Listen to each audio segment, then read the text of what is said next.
Hey, it's Senthil here. Welcome to the Business and Society podcast. Every fortnight, we speak to a world-leading thinker to better understand the role of business in society.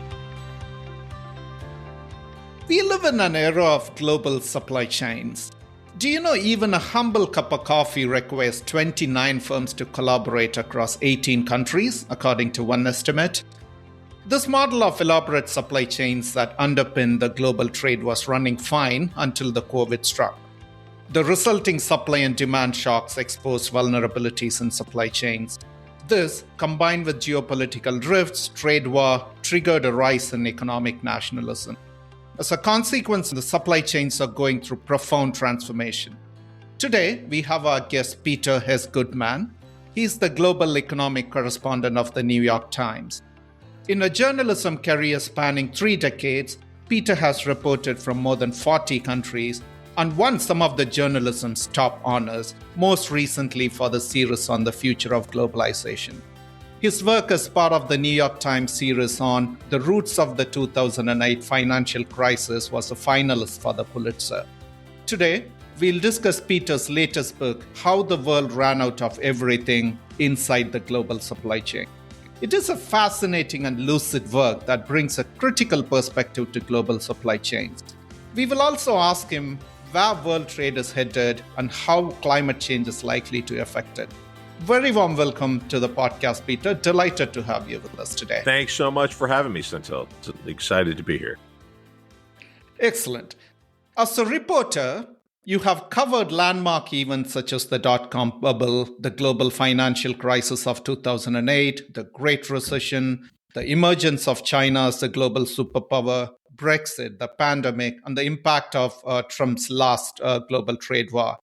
Tell us, is the world today fundamentally the same or different from what you have seen from the ringside as a journalist?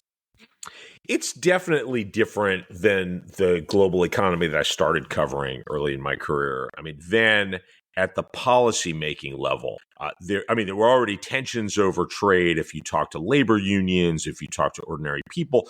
But at the policy level, in most of the wealthy world, there was an agreement that liberalized trade was good from the standpoint of producing economic growth. The details were distribution, but that the choices that we got, the wealth building opportunities we got through commerce, not only made us wealthier, but also made us more peaceful. And that understanding is really broken down in a whole series of ways. I mean, for one thing, the idea that by integrating China into the global economy, we'd promote democracy, liberalization. I mean, personally, I never bought that. I had a front row seat to that based in China for the Washington Post. But, nobody says that out loud anymore. I mean, given how that has played out, we've seen China get very wealthy. China's development scheme has been incredibly successful from the standpoint of lifting people out of poverty. And that's a good thing that we ought to give credit to. But anybody who thought that was going to turn into democratic impulses in China has gotten a rude shock. And as I argue in the book, most of the people who mattered never really believed that anyway. It was always about cracking China as a way to help publicly traded companies lower their costs and tap what was essentially, the world's largest potential market for just about anything you could imagine. So just the reassessment of China's place in the global economy has gotten very different. But, as you note in the introduction, there has been this upsurge of nationalism, and that goes earlier, much earlier than the pandemic. I mean, that's really a function of economic inequality and the fact that ordinary people have noticed that most of the bounty of modern society has been captured by people with enough money to hire lobbyists and write the rules in our democracies in their own interests. And wealthy people have essentially used their wealth to capture the levers of our democracy, and then they've used democracy itself to help enrich themselves. And the resulting inequality has produced a lot of anger, and that's created a lot of opportunities for especially right-wing populists who've been on the march really all over the globe. I see. There seems to be a lot brewing there. Peter, tell us a little bit about your book, How the World Ran Out of Everything. Yeah. So, I'm trying to explain how it is that in our darkest hour, at a time when we needed things that we're not often accustomed to needing, like personal protective gear and parts for ventilators to be made, at the scale in which we normally think about making cars, the global supply chain failed us. And the global supply chain is miraculous. It's almost, science fiction level miraculous if you think about how the world was working just a couple of decades ago. But we have put enormous strain on it, and we've optimized it really for shareholder interests above societal interests. And so most of the time it works pretty well, and investors do well at the same time. Consumers have a bonanza. It's not always so good for labor, which is something I focus on quite a lot in the book.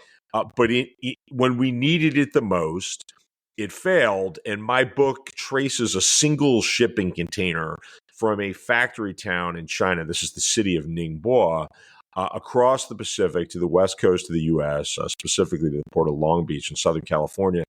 And then along the way across the United States to a little town in Mississippi in the southeast of the U.S.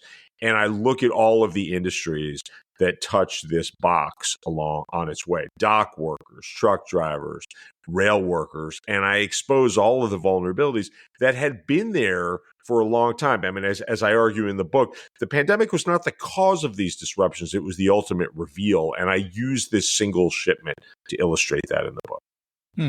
I mean, look, I read a lot of book and I work in sustainable supply chains, but yours is so beautiful and unique because of that reason you talked about. You chose a single product, the glow cubes, and took the reader's track from the manufacturing cluster in China to the consumption point in the United States.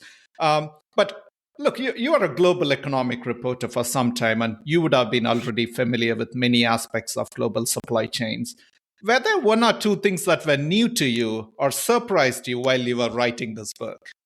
Well, actually, most of it was new to me. I thought I knew something about the supply chain, and it had certainly been an element of my reporting for many years, but I'd never focused on shipping. I took for granted that the container ship is really important. I didn't understand the structure of the market. It was amazing to me to learn that it's essentially this unregulated international cartel. I mean, it looks like there's lots of competition. There's 17 or 18 different major carriers you can book, but they're organized into three alliances, sort of like your airline alliances, your Star Alliance or One World or whatever. And these three alliances dominate traffic on the most lucrative routes. That's from East Asia to Europe and East Asia to the US and to Canada as well. And the result of that is enormous pricing power. So in just a few months, when the pandemic hit and disrupted traffic, we saw the price of moving a single shipping container, I mean, the one I followed, go from about $2,000. That was the pre-pandemic price to move from the East Coast of China to the West Coast of the U.S. from $2,000 to $28,000 in the space of a few months. And even at those prices, often shippers could not get confirmed space on the ships. That just kind of blew my mind. And it wasn't until I started reckoning with the fact that we've got a lot of monopoly power in this supply chain. It became clear that, obviously the laws of supply and demand, they're important to any economic question, and they have a lot to say about what's happening.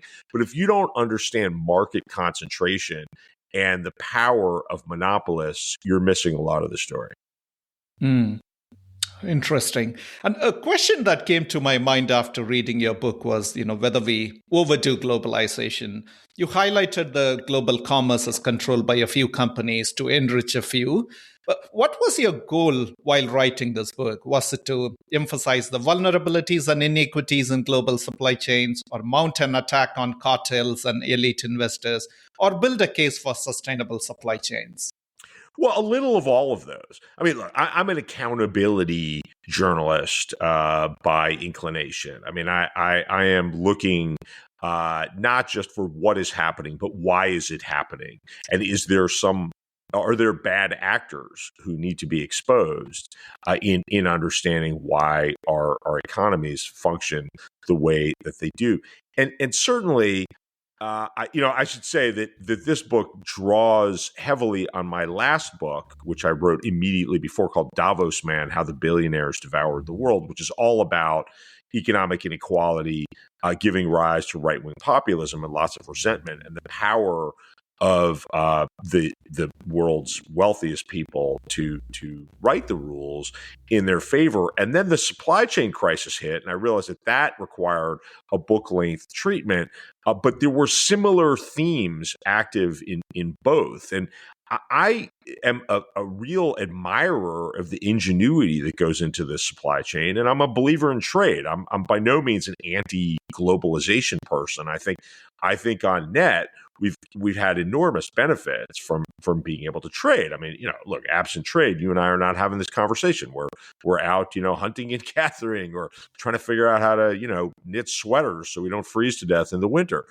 Trade is a miracle, but the question is, who's in control and who's getting most of the benefits? And what I came to see in digging into the origins of the supply chain crisis is what we've got is a supply chain that's been optimized for big box retailers, for large investors, squeezing out consideration of really important costs, environmental costs at a national security level. If you run out of semiconductors, or you're dependent upon a giant country, China, with whom you happen to be having a trade war to deliver basic components for medicines or personal protective gear in a pandemic. And so I came to see that the reason the supply chain functions as it does is that we've taken a lot of sensible components like just in time, which we can get into, this idea that you should not just stash parts in warehouses. That can be wasteful of space. It can be wasteful of capital. You should have your supplies show up on assembly lines just as you need them. But we've gone too far with that in the interest of serving publicly traded companies that are just thinking about the next quarterly earnings report, and that's left us very vulnerable. We've slashed inventory beyond any prudent level.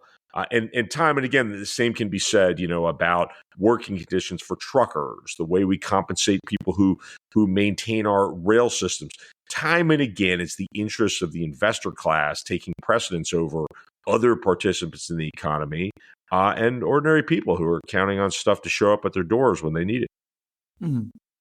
I see and understand the flaws in the notion that scale and efficiency are good for consumers with ideas like just-in-time, etc.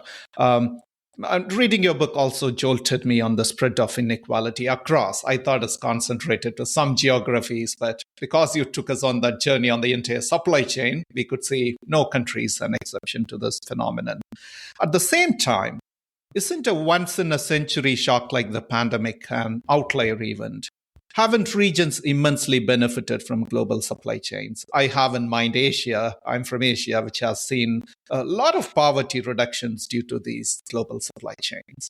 For sure. Yeah, without any question. That has to be part of the full accounting of globalization. I mean, what the Chinese government has pulled off, people in Western countries now tend to describe China as this sort of, giant job-killing conspiracy, this juggernaut transferring wealth from our societies to their society.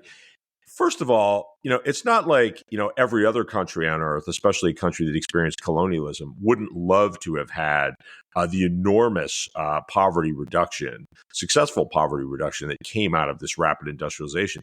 And if it was so easy, every other country would have done it. It required some extreme foresight, some intelligent investing in infrastructure, in skills training, basic education, the leveling phase of modern Chinese history, by which we had much more equality in terms of the gender divide than in many other societies, put Chinese society in a uniquely strong position to send women to cities to go work in factories alongside men.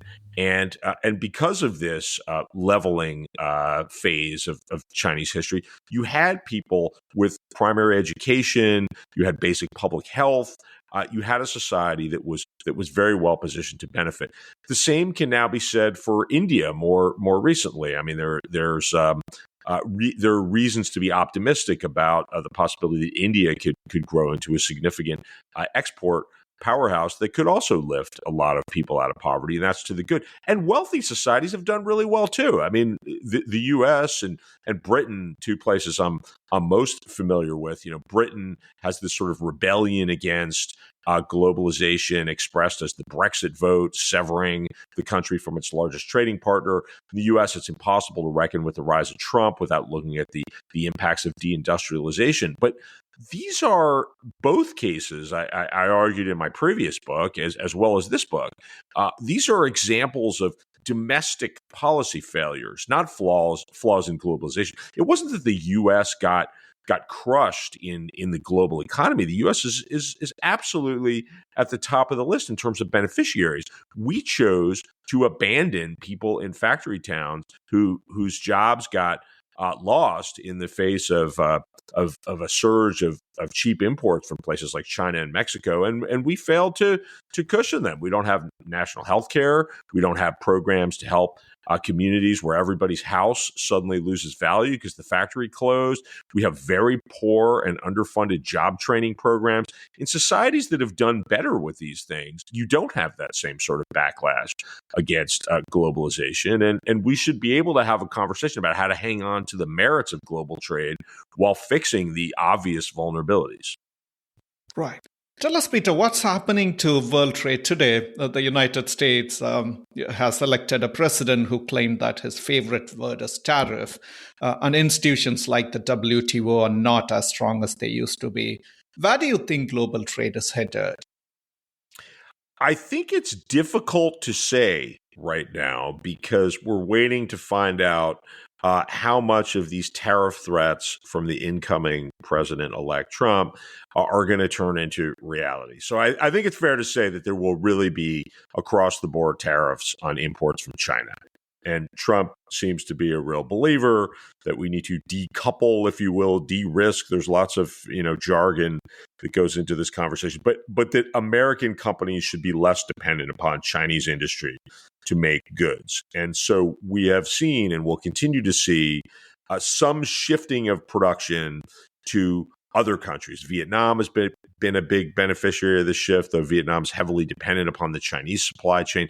India has been a beneficiary as well. Walmart is actively moving production from China to India. Mexico, for companies that sell into the North American market, is becoming a significant place for so-called nearshoring, where you move production closer to customers. But of course, Trump has most recently said he's going to put a 25% tariff on imports from Mexico and Canada, which you can take either as a bluff, an opening ploy in a negotiation to get a slightly better deal out of the North American Free Trade Agreement with higher rules of origin. What percentage of a good must draw on domestic supplies in order to qualify as a made in Mexico product so it can be shipped into the U.S. duty free.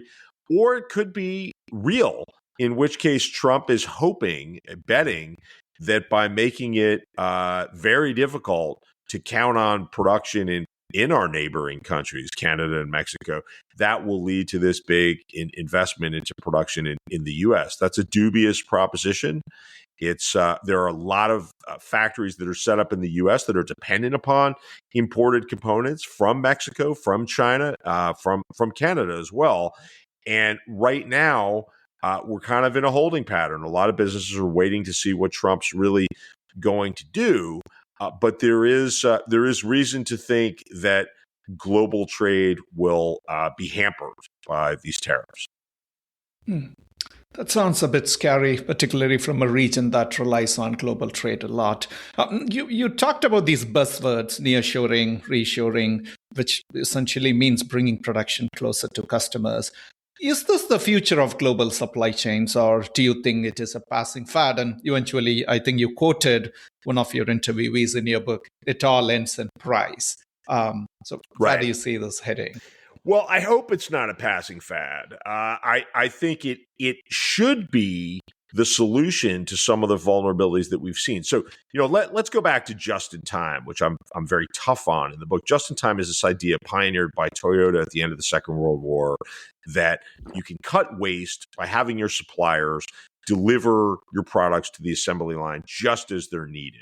Sort of like the way a supermarket manages milk. You want enough milk on the shelves that nobody leaves unhappy that they can't buy milk, but you don't want so much that you're spilling it because some of it's spoiled. This is how Toyota managed their supplies. And the story I tell in the book is along comes the consulting class. I'm very tough on McKinsey in particular, but there are other consultant groups that go into this. And they essentially turn this into this crude imperative to just slash inventory to the bone. They tell corporate CEOs, this will make your share price go up. Just cut your inventory. That'll increase your return on asset. And you can take the savings that you used to spend stashing parts in warehouses, give it to yourself as a bonus, a reward for being smart enough to hire McKinsey, give it to your shareholders in the form of dividends.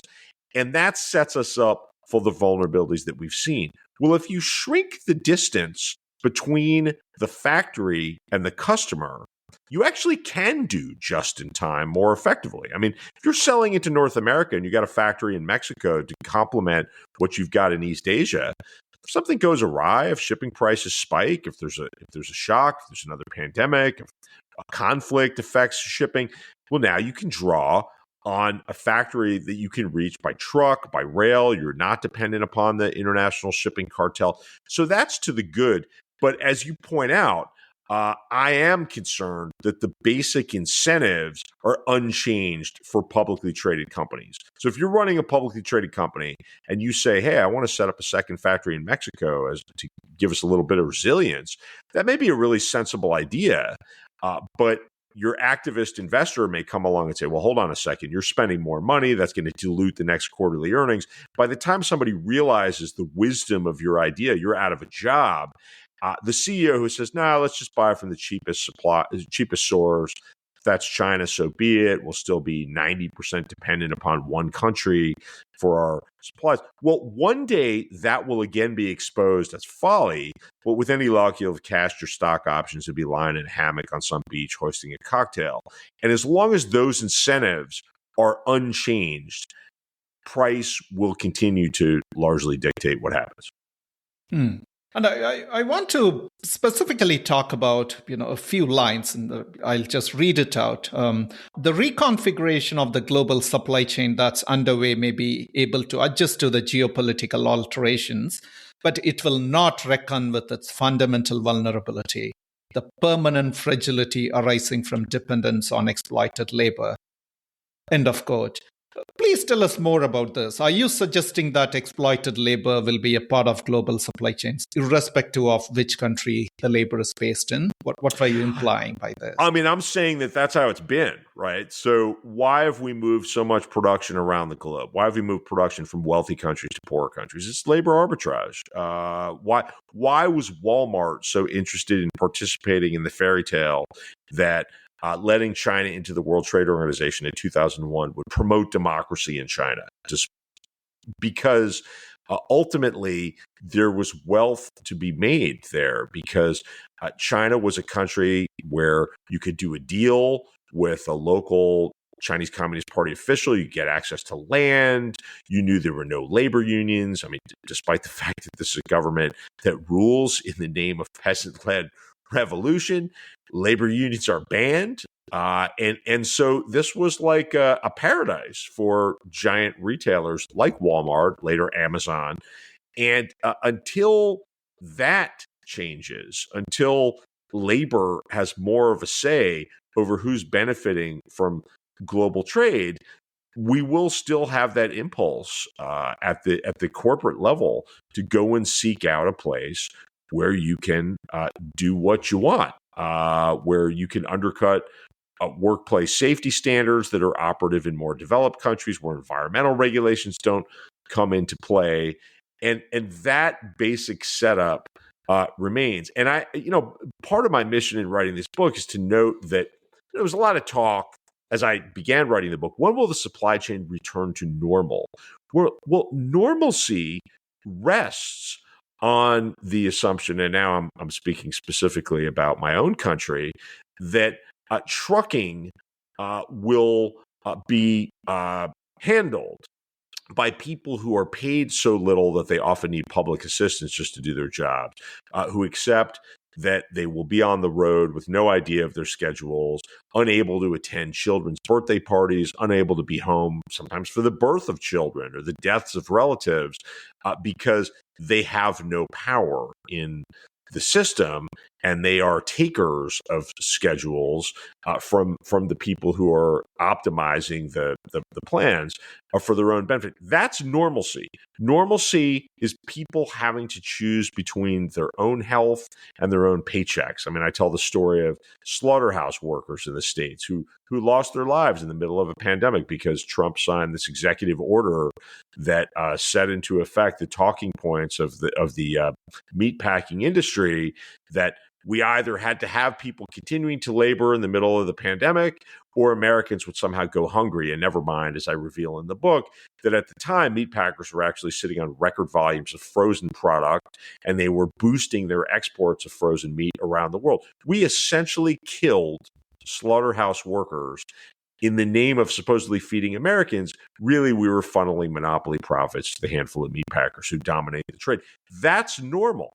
So unless we reform that, we are indeed dependent upon exploited labor to make and distribute the goods that we depend on in modern life. Interesting. I asked you, what surprised you when you were writing the book. When I read your book, what really surprised me is the truck driver story, a chapter you dedicated for that. That's really, really eye-opening. One last question before we move into the last section. Sure. In what ways do you expect climate change to reshape global supply chains? You talked about Panama Canal facing a drought and supply chains getting disrupted. I mean, we don't read about these kind of incidents in the past. And do you see this kind of shocks occurring frequently because of climate change? For sure. Yeah. I mean, the natural sphere is going to do what it's going to do. And first, there's the policy level, right? So the European Union is now leading the way in terms of major economies, changing the rules of the supply chains. They're going ahead with carbon tax, their initiatives to force companies that sell, I think it's €500,000 a year of products in the European Union to disclose their plans to limit deforestation. Eventually, we'll get more and more transparency. That's the plan in Europe. And as we make explicit what economists refer to as externalities, shipping can operate now just freely as if the pollution has no cost at all. Well, as those costs are made explicit under things like carbon taxes, that will make it less economic to pretend that place doesn't matter. I mean, essentially, you asked me at the outset, how's the global economy changed? Well, global economy for most of our adult lives, we were invited to believe that place didn't matter, that a factory in southern China was the same as a factory in the middle of the United States, as long as there's a port, a rail connection, the internet works, there's basic connectivity and stuff moves around and shipping's basically free and pollution doesn't exist. So let's carry on. Well, as we reckon with the reality of climate change and we get regulatory regimes that make it more expensive to move things around, that will tend, again, to close the distance between factory production and customers. Meanwhile, there's the natural sphere. So the Panama Canal for much of last year was rationing traffic, limiting traffic from 36 or 38 ships a day passing through the canal down to 22 about a year ago. This is because the Panama Canal is this natural system that has at the center of it this lake. It's actually a man-made lake, but there's no mechanical pumping. It's just water flowing downhill in both directions toward each shore. And as the lake got depleted by a drought, there wasn't enough water to make the system function as normal, so they had to limit traffic.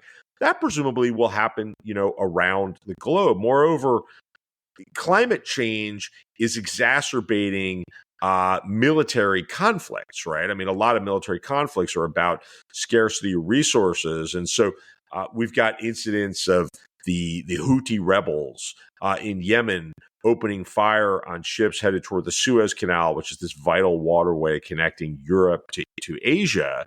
And now you've got container ships traveling the long way around Africa to complete the journey from China to Europe. That's additional cost. One can imagine the worse climate change gets, the more intense conflicts get between societies. So, for all of these reasons, yes, climate change will certainly force us to rethink how we're making and distributing goods. That's very insightful, Peter. Let's move to the last segment called How I Did It, where we ask all our guests 3 personal questions to draw lessons from their life and career. How do you handle differences of opinion and setbacks? Differences of opinion. Exactly. I think you have to stay open-minded. I'm not a believer that cynicism, as some of my colleagues almost wear as a badge of honor, like it shows you've been around the block a few times. If you have this sort of cynical, jaded take on everything, I actually think it's kind of lazy and closes you off from learning about new things. So I think you just have to stay open-minded and constantly test your own assumptions. Make sure that you're speaking to people with a diversity of opinions. I think diversity itself is really important. I think most of us are in whatever bubble we were born into, and we have to try hard to expose ourselves to alternate ways of seeing everything. And from that comes better, sharper thinking. Interesting. What would be your call for action to leaders who run businesses that rely on global supply chains? Think seriously about the vulnerabilities that you might not be aware of. You may think that you have a diversity of suppliers, but if you dig, 2 layers down into the supply chain, you may discover that, all 3 of your vendors for a critical part are dependent upon a single vendor for one component. And that's something that you'd better reckon with. Think about whether you're running your business in the same way in which you would run your household. I mean, that's an analogy that doesn't always hold, but I think in some ways it does. And in the same way that we wouldn't, if we knew that our roof needed patching, we wouldn't just carry on. We would spend the money right now to patch our roof and not wait for some disaster. We should take a similar approach to inventory and resilience. And we should come to understand that there's a lot of inefficiency in this kind of ruthless efficiency that we've been marinated in. I mean, I tell the story in the book of how in the middle of the pandemic, a big railroad in the western part of the U.S. was intentionally hauling cargo to the wrong destination because this publicly traded company, Union Pacific, had sold Wall Street on the idea that it was going to lower dwell time, this metric that captures how much time cargo spends in any particular place. So somebody running a rail yard in the center of the United States had taken this as the imperative to just attach as many rail cars as possible to the next train leaving the yard, regardless of where it was going. And so the conductor that I spoke to discovered, he's pulling a train that's going north to Oregon. He's carrying auto parts that are supposed to be going south to California. Some shippers waiting there at the other end of it for parts that are now late. That's efficient on paper because we've catered too aggressively to these metrics. We need to think much more commonsensically instead of just robotically trying to produce whatever numbers we think are going to make investors happy. Finally, can you recommend a book or 2 to our listeners? It could be on any subject. Oh, wow. That's a big question. Mark Levinson's book, The Box, I thought was terrific for my own research. Matt Stoller's book, Goliath, on the power of monopolies. That's unique to the American experience, but I imagine it holds in other societies as well. Our failure to reckon with the lessons of the robber barons at the end of the 19th century. The robber barons were always trying to recreate their monopolies, and we shouldn't be letting them do it.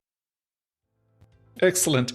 Peter, what an honor talking to you today. Thank you so much for joining me. I'm delighted, Senthil. This was really, really great. I appreciate your careful read of my book. That was Peter Goodman. Peter acknowledges the importance of global trade and the benefits it brought to global societies. But as an accountability journalist, he asks a very important question. Who's in control of trade and who's getting most of the benefits? What are the policy failures and what are the communities that are left behind and are negatively impacted by trade and globalization? And in his search to answer these questions, he took a single product from China and traced it back into the United States.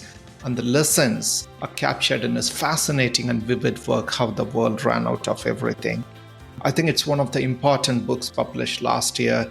And if you're a supply chain professional or management professional or even a development professional like me, I think it's a crucial read. Happy New Year and enjoy reading. Thanks for listening to our podcast today.